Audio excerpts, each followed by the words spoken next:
Assalamualaikum warahmatullahi wabarakatuh. Perkenalkan, kami dari kelompok 5 yang beranggotakan 4 orang, yaitu yang pertama Devira Dwi Novita, yang kedua Dita Ayu Karina, yang ketiga Hida Nur Hidayah, dan yang terakhir Imam Hakim Makarim. Pada kesempatan kali ini, kami dari kelompok 5 akan mempresentasikan tentang metode, media, dan sumber pembelajaran IPS. Saya, Hida Nur Hidayah, akan menjelaskan pengertian metode pembelajaran. Metode pembelajaran adalah sebagai cara yang digunakan untuk mengimplementasikan rencana yang sudah disusun dalam bentuk kegiatan nyata dan praktis untuk mencapai tujuan pembelajaran. Terdapat beberapa metode pembelajaran yang dapat digunakan untuk mengimplementasikan strategi pembelajaran. Metode pembelajaran IPS dapat dibagi dua, yaitu metode yang interaksi edukatifnya berlangsung di dalam kelas dan metode yang edukatifnya berlangsung di luar kelas.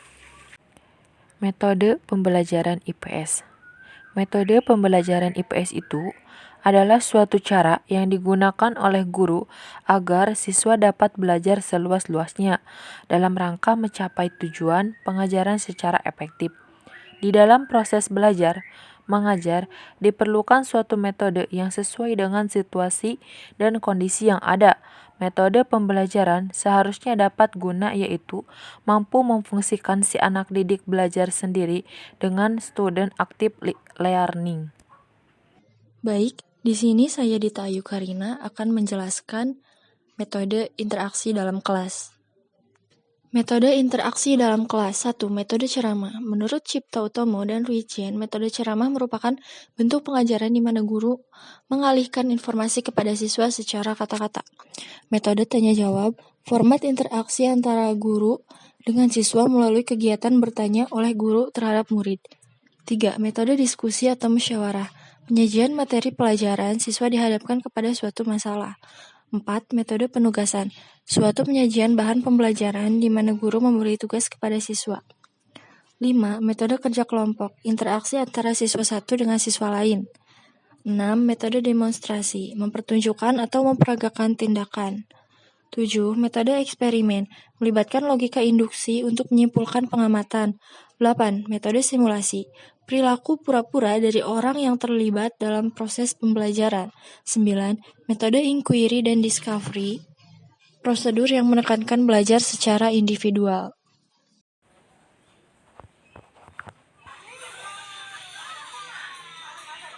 Ya, metode interaksi edukatif di luar kelas. 1.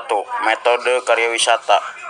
Metode karya wisata adalah metode pengajaran yang dilakukan dengan mengajak para peserta didik keluar kelas untuk mengunjungi suatu peristiwa atau tempat yang ada kaitannya dengan pokok bahasan. Metode yang kedua adalah metode observasi. Pada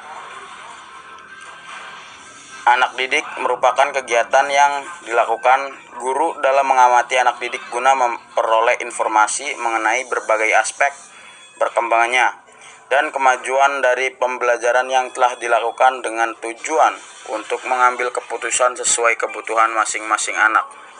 Terima kasih. Perkenalkan, nama saya Devira Dwi Novita akan menjelaskan tentang media dan sumber pembelajaran IPS.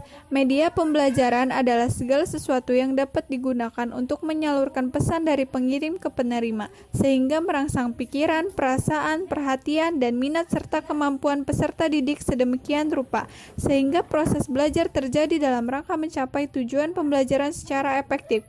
Sumber belajar adalah semua sumber baik berupa data, orang, dan wujud tertentu yang dapat digunakan siswa dalam belajar, baik secara terpisah maupun terkombinasi sehingga mempermudah siswa dalam mencapai tujuan belajar atau AECT.